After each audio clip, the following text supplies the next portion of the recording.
शांत रहने में असीम शक्तियां छुपी है, उससे पहचानो। ऐसा गौतम बुद्ध ने कई सालों पहले अपने शिष्यों से क्यों कहा था, इसके पीछे का रहस्य क्या है? आज इसी रहस्य के बारे में हम गौतम बुद्ध की कहानियों के माध्यम से जानेंगे। तो बिना देर किए चलिए उन कहानियों की शुरुआत करते हैं। पहली कहानी। गौतम बुद्ध सत्य, अहिंसा और सहिष्णुता की प्रतिमूर्ति थे। इन्हीं सद्गुणों का उपदेश वे घूम घूम कर देते और लोगों से इन्हें अपनाने का आग्रह करते। एक दिन वे किसी गांव में पहुंचे। वहां कुछ ऐसे अज्ञानी लोग थे जो बुद्ध के विरोधी थे। वे बुद्ध को अपशब्द कहने लगे। यह देखकर बुद्ध के शिष्यों को बहुत बुरा लगा। उन्होंने बुद्ध से इसका विरोध करने का आग्रह किया तो बुद्ध ने उन्हें समझाया कि ये लोग तो अपशब्द ही कह रहे हैं। यदि ये पत्थर भी मार रहे होते तो भी मैं कहता कि मारने दो। मैं जानता हूं कि ये कुछ कहना चाहते हैं, लेकिन क्रोध के कारण कह नहीं पा रहे।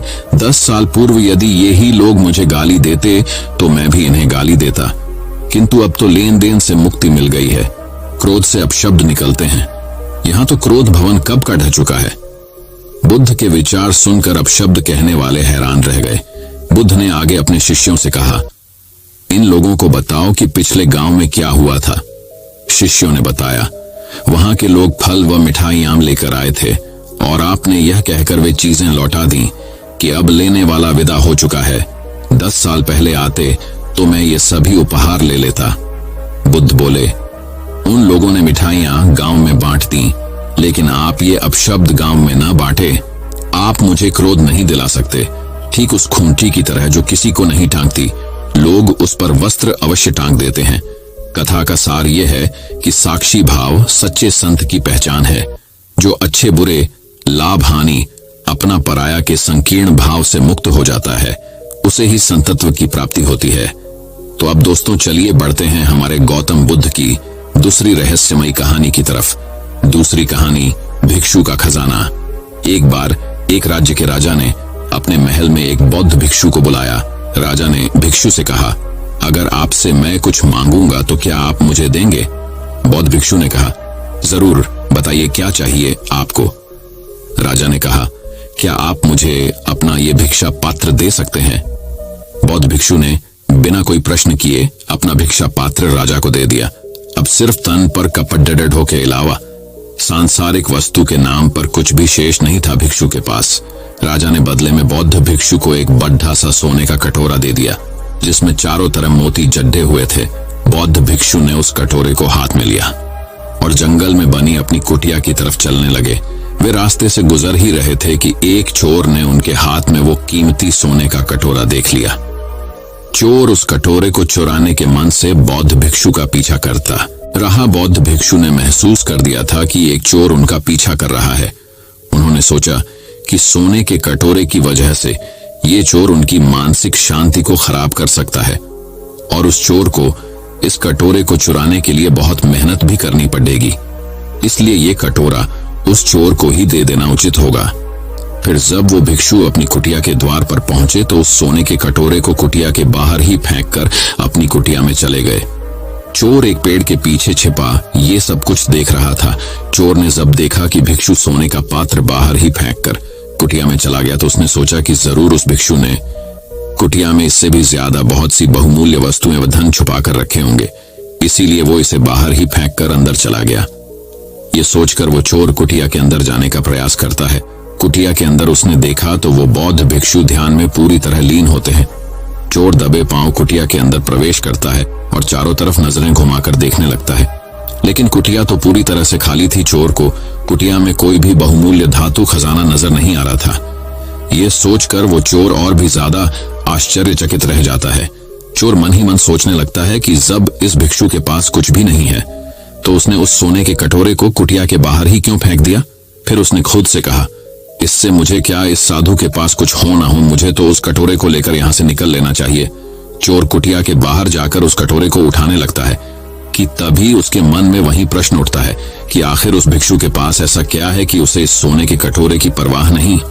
उसके अंदर इस प्रश्न का जवाब जानने की जिज्ञासा बढ़ती जा रही थी, इसलिए वो फिर से कुटिया के अंदर जाता है और जाकर बौद्ध भिक्षु के पास बैठकर उनकी आंखें खुलने का इंतजार करने लगता है।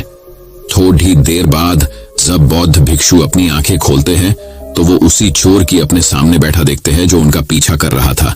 भिक्षु उस चोर को देखकर मुस्कुराते हैं और कहते हैं कि तुम आ गए। चोर ने कहा, महाराज, मैंने आपका बहुत दूर से इस कुटिया तक पीछा किया। मैं बस ये जानना चाहता हूं कि आपने उस सोने के कटोरे को कुटिया के बाहर ही क्यों फेंक दिया। आखिर आपके पास ऐसा कौन सा धन है जो उस मोतियों से जड्ढे कीमती सोने के कटोरे से भी ज्यादा बहुमूल्य है। ये सुन वो बौद्ध भिक्षु मुस्कुराए और बोले, मेरे दोस्त, मेरे पास एक ऐसा खजाना है जिसे तुम देख नहीं सकते।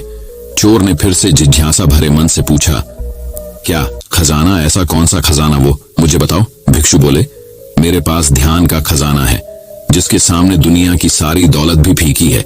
यह सुन वो चोर बौद्ध भिक्षु के पैर पकड़ लेता है और कहता है, महाराज, हो सके तो मुझे माफ कर दे। मैं एक लुटेरा हूं और मैं यहां आपको लूटने के उद्देश्य से ही यहां आया था, लेकिन आप तो एक संत आदमी निकले। आपसे मुझे इस दुनिया की कोई धन दौलत नहीं चाहिए। क्या आप मुझे अपने ध्यान के खजाने से एक छोटा सा हिस्सा दे सकते हो ताकि मैं भी आपकी तरह शांति को प्राप्त हो सकूं? बौद्ध भिक्षु बोले, हाँ, क्यों नहीं। अगर तुम चाहो तो तुम भी मेरी तरह ध्यान के माध्यम से सुकून, संतुष्टि और शांति रूपी खजाने को प्राप्त कर सकते हो। इसके लिए तुम्हें ध्यान लगाना सीखना होगा। ध्यान में बहुत ताकत होती है। यह ऊर्जा को स्थानांतरित कर मन को स्थिर करता है, बेवजह के विचारों को खत्म कर लालसा को समाप्त करता है, और जब लालसा नहीं रहती तो मन से बेवजह के विचार समाप्त हो जाते हैं। मन परम शांति को प्राप्त होता है और अद्भुत सुकून का एहसास कर जीवन का आनंद लेता है। ध्यान करने के लिए तुम्हें एक शांत, सुरक्षित और आरामदायक स्थान का चुनाव करना होगा। फिर वहां जमीन पर एक चटाई बिछाकर उस पर चौकटधी मारकर बैठ जाना है। तुम्हें अपने रियर की हड्डी सीधी रखनी है, आंखें बंद करनी है और गहरी सांस लेनी है। तुम्हें अपनी दोनों हथेली अपने घुटनों पर ऊपर की तरह रखनी है। इसे ध्यान मुद्रा कहते हैं। तुम्हें अपना ध्यान अपनी सांसों की तरफ केंद्रित करना है। तुम्हारी सांसें जितना ज्यादा छोटी और गहरी होती जाएंगी, तुम उतना ही ज्यादा ध्यान के सागर में डूबते जाओगे। तुम्हें अपनी हर एक आने जाने वाली सांस पर ध्यान केंद्रित करना है। अगर तुम्हारे मन में बार बार विचार आ रहे हैं तो इसका मतलब तुम सांसों की तरफ ध्यान केंद्रित नहीं कर रहे। धीरे धीरे तुम्हारे मन से विचार समाप्त होते होते शून्य हो जाएंगे। मन बहुत हल्का महसूस होगा। यह ध्यान का वह स्तर होगा जब तुम्हें परम शांति और आनंद की अनुभूति होने लगेगी। यही गहरे ध्यान की अनंत अवस्था है। यह 1 या 2 दिन में नहीं होगा। इसका प्रयास तुम्हें रोज करना होगा। चोर ने अब चोरी, डाका छोड़ रोज नियमित रूप से ध्यान लगाना शुरू कर दिया। कुछ ही दिनों में चोर को स्वयं में बहुत परिवर्तन नजर आया। उसे अपने अंदर सकारात्मक ऊर्जा का एहसास होने लगा। चोर का जीवन पूरी तरह से बदल चुका था। तो उम्मीद करता हूं कि आपको यह कहानी पसंद आई होगी। तो चलिए बढ़ते हैं हमारी तीसरी गौतम बुद्ध की रहस्यमयी कहानी की तरफ। तीसरी रहस्यमयी कहानी, महात्मा बुद्ध और व्यापारी।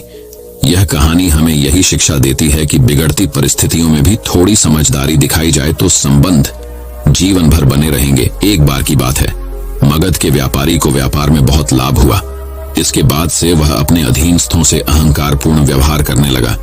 व्यापारी का अहंकार इतना प्रबल था कि उसके देखते हुए उसके परिजन भी अहंकार के वशीभूत हो गए। जब सभी के अहंकार आपस में टकराने लगे तो घर का वातावरण नर्क की तरह हो गया। दुखी होकर एक दिन वह व्यापारी भगवान बुद्ध के पास पहुंचा और बोला, भगवान, मुझे इस नर्क से मुक्ति दिलाइए। मैं भी भिक्षु बनना चाहता हूं। भगवान बुद्ध गंभीर स्वर में बोले, अभी तुम्हारे भिक्षु बनने का समय नहीं आया है। उन्होंने कहा कि भिक्षु को पलायनवादी नहीं होना चाहिए। जैसे व्यवहार की अपेक्षा तुम दूसरों से करते हो, स्वयं भी दूसरों के प्रति वैसा ही व्यवहार करो। ऐसा करने से तुम्हारा घर ही मंदिर बन जाएगा।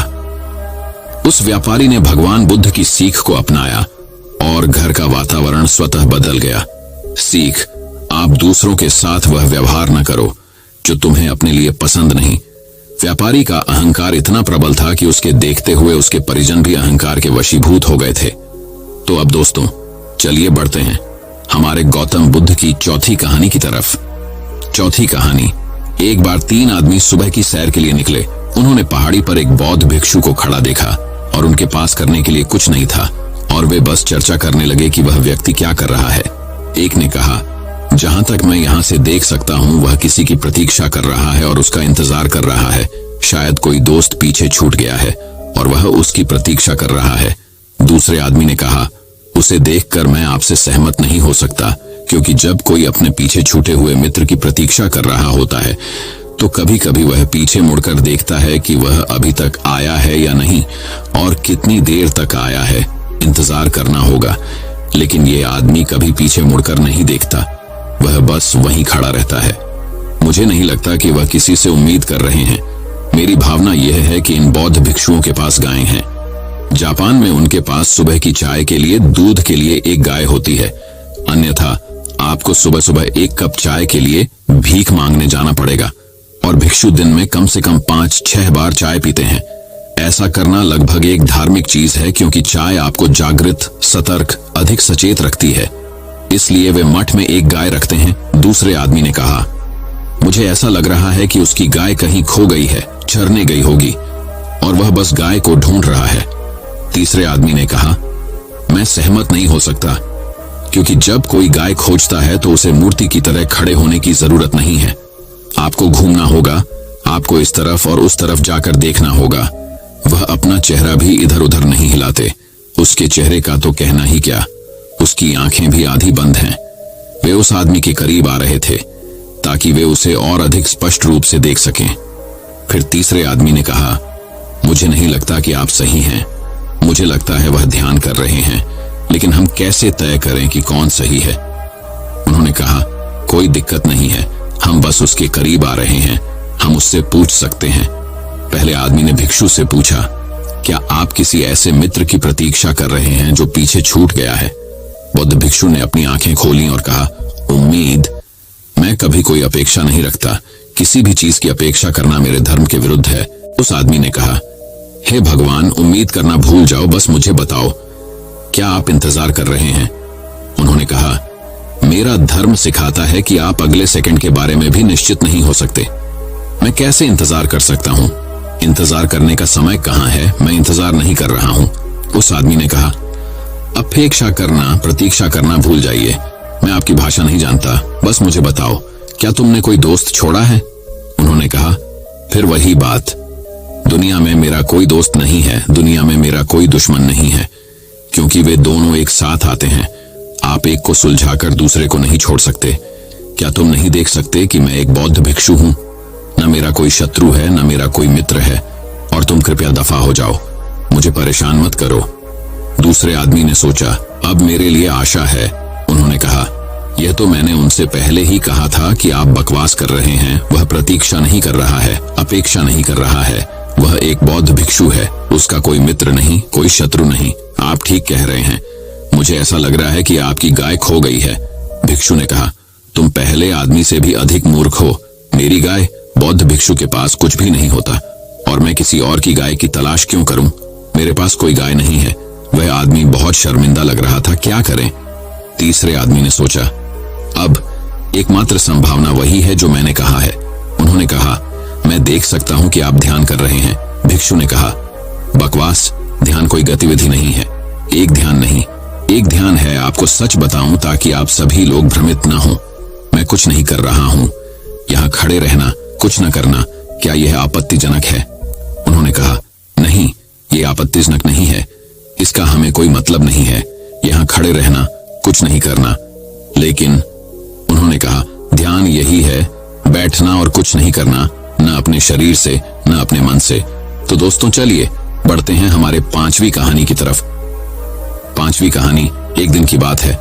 भिक्षु संघ ने भगवान बुद्ध से पूछा, भगवान, दुनिया के प्रमाद में पड़े हुए हैं, क्या पहचान? भगवान बुद्ध ने उस समय कोई उत्तर नहीं दिया और अन्य बातें करते रहे। अगले दिन कुंडिया राज्य की राजकुमारी सुप्पावासा के यहाँ उनका भोजन था। सुप्पावासा 7 साल तक गर्भ धारण करने का कष्ट भोगती रही। भगवान बुद्ध की कृपा से ही उन्हें इस कष्ट से मुखातिब होना पड़ा।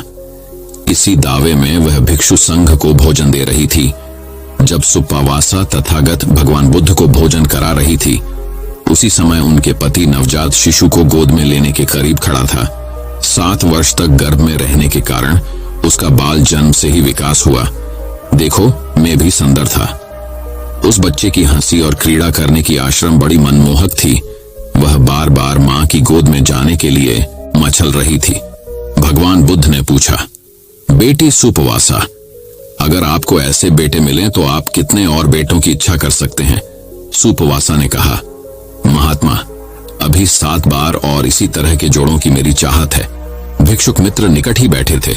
राजकुमारी सुप्पावासा के उत्तर में कल बहुत आश्चर्य हुआ कि जब तक वह प्रसव पीड़ा से व्याकुल थी और उसकी मुक्ति का मार्ग ढूंढ रही थी, वह आज फिर से पुत्रों की कामना कर रही है। भगवान बुद्ध भिक्षु को कमेंट करते हुए बोले, वत्स, असली कल के प्रश्न का यही उत्तर है। मनुष्य एक अभिलाषा से मुक्त नहीं हो पाता कि वह दूसरी इच्छा की पूर्ति में आसक्त हो जाता है, इसलिए वह कभी संसार चक्र से नहीं निकलता। तो दोस्तों, चलिए बढ़ते हैं हमारी गौतम बुद्ध की छठी कहानी की तरफ। छठी कहानी, हमेशा प्रसन्न रहने के लिए जरूरी है मन में सुविधाओं के त्याग का भाव भी हो। एक बौद्ध कथा है। महात्मा बुद्ध के पास एक राजा आए और पूछा कि हमारे राजकुमार, जिन्हें हर तरह की सुविधाएं हैं, जो बड़े महल में रहते हैं, जिनके साथ नौकर चाकरों की पूरी फौज है, वे खुश नहीं रहते, हमेशा तनाव और परेशानी से घिरे दिखते हैं। हमने हर तरह की सुविधा देकर देख ली, वे प्रसन्न नहीं रह पा रहे। जबकि आपके ये भिक्षु जो पदयात्रा करते हैं, खाने को जैसा मिल जाता है खा लेते हैं, रहने को जो कुटिया मिल जाए वहां रह लेते हैं, इनके चेहरे पर हमेशा इतनी खुशी रहती है। इसका कारण क्या है? महात्मा बुद्ध ने उत्तर दिया, खुशियां खोजनी हो तो जिसके पास कुछ भी ना हो उसमें खोजो। जिसने संकल्प करके सब कुछ छोड़ दिया वही खुश रह सकता है। जो स्वेच्छा से चीजों का त्याग करता है वो ही हमेशा प्रसन्न रह सकता है। भिखारी कभी खुश नहीं होगा क्योंकि उसने छोड़ा नहीं है, वह तो अभाव में ही जीवन जी रहा है।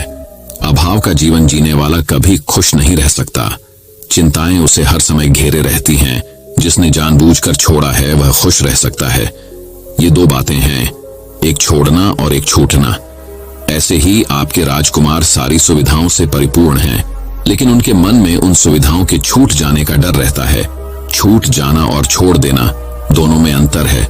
छूट जाना या छूट जाने की सोच हमें डरना सिखाती है, जबकि छोड़ देना या छोड़ने का संकल्प लेना आपको आत्मविश्वास और प्रसन्नता से भर देता है। जिसे कोई चीज मिली नहीं तो उसका त्याग नहीं किया जा सकता है। त्यागी वह होता है जो अपने स्वतंत्र मन से त्याग कर दे। साधन सुविधा संपन्न व्यक्ति भी खुश नहीं रह सकता। उसे पैसे की सुरक्षा की चिंता सताती है। वह हमेशा भयभीत रहता है। निडर सिर्फ वही हो सकता है जिसने स्वेच्छा से त्याग किया है। राजा को अपने प्रश्न का समाधान मिल गया। तो दर्शकों, चलिए बढ़ते हैं हमारी गौतम बुद्ध की 7वीं कहानी की तरफ। 7वीं कहानी, दक्षिण प्रदेश के एक प्रसिद्ध नगर पाटलिपुत्र में मणिभद्र नाम का एक धनिक महाजन रहता था। लोक सेवा और धर्म कार्यों में रत रहने से उसके धन संचय में कुछ कमी आ गई। समाज में मान घट गए। इससे मणिभद्र को बहुत दुख हुआ। दिन रात चिंता तुर रहने लगा। यह चिंता निष्कारण नहीं थी। धनहीन मनुष्य के गुणों का भी समाज में आदर नहीं होता। उसके शील कुल स्वभाव की श्रेष्ठता भी दरिद्रता में दब जाती है। बुद्धि, ज्ञान और प्रतिभा के सब गुण निर्धनता के तुषार में कुम्हला जाते हैं। जैसे पतझड़ के झंझावात में मौलसरी के फूल झड़ जाते हैं, उसी तरह घर परिवार के पोषण की चिंता में उसकी बुद्धि कुंद हो जाती है। घर की घी तेल नकक चावल की निरंतर चिंता प्रखर प्रतिभा संपन्न व्यक्ति की प्रतिभा को भी खा जाती है। धनहीन घर श्मशान का रूप धारण कर लेता है। प्रिय दर्शना पत्नी का सौंदर्य भी रुखा और निर्जीव प्रतीत होने लगता है। जलाशय में उठते बुलबुलों की तरह उनकी मान मर्यादा समाज में नष्ट हो जाती है। निर्धनता की इन भयानक कल्पनाओं से मणिभद्र का दिल कांप उठा।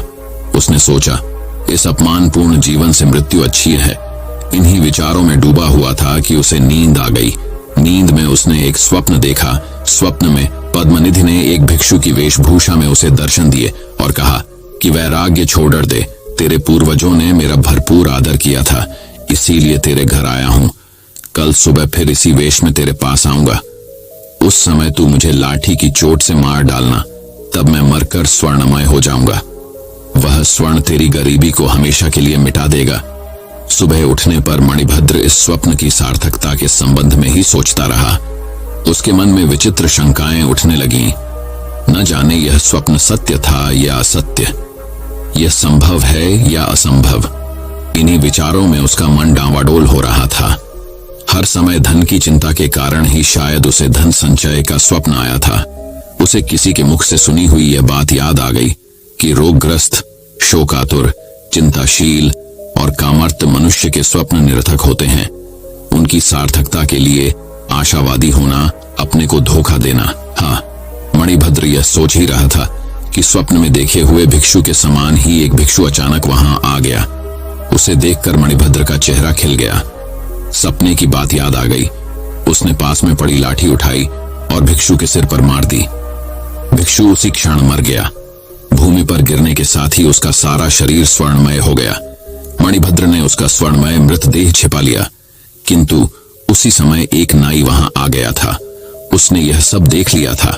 मणिभद्र ने उसे पर्याप्त धन, वस्त्र आदि का लोभ देकर इस घटना को गुप्त रखने का आग्रह किया। नाई ने वह बात किसी और से तो नहीं कही, किंतु धन कमाने की इस सरल रीति का स्वयं प्रयोग करने का निश्चय कर लिया। उसने सोचा, यदि एक भिक्षु लाठी से चोट खाकर स्वर्णमय हो सकता है तो दूसरा क्यों नहीं हो सकता। मन ही मन ठान ली कि वह भी कल सुबह कई भिक्षुओं को स्वर्णमय बनाकर एक ही दिन में मणिभद्र की तरह श्री संपन्न हो जाएगा। इसी आशा से वह रात भर सुबह होने की प्रतीक्षा करता रहा। एक पल भी नींद नहीं ली। सुबह उठकर वह भिक्षुओं की खोज में निकला।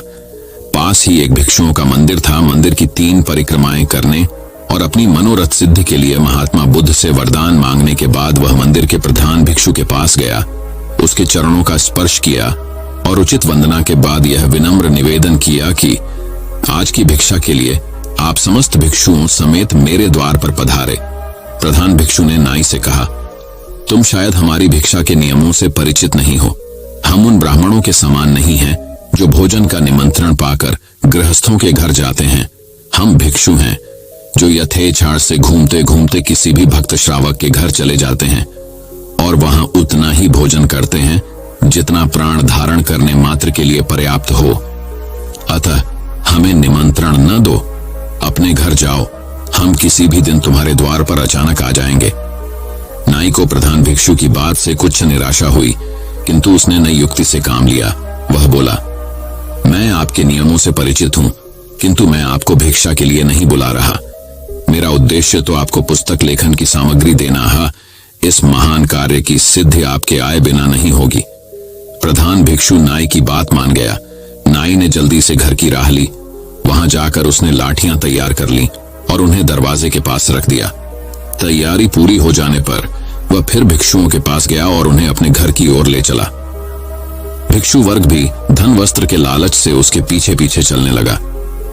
भिक्षुओं के मन में भी तृष्णा का निवास रहता ही है। जगत के सब प्रलोभन छोड़ने के बाद भी तृष्णा संपूर्ण रूप से नष्ट नहीं होती। उनके देह के अंगों में जीर्णता आ जाती है, बाल रूखे हो जाते हैं, दांत टूटकर गिर जाते हैं, आंख कान बूढ़े हो जाते हैं। केवल मन की तृष्णा ही है जो अंतिम श्वास तक जवान रहती है। उनकी तृष्णा ने ही उन्हें ठग लिया। नाई ने उन्हें घर के अंदर ले जाकर लाठियों से मारना शुरू कर दिया। उनमें से कुछ तो वहीं धराशायी हो गए और कुछ का सिर फूट गया। उनका कोलाहल सुनकर लोग एकत्र हो गए। नगर के द्वारपाल भी वहां आ पहुंचे।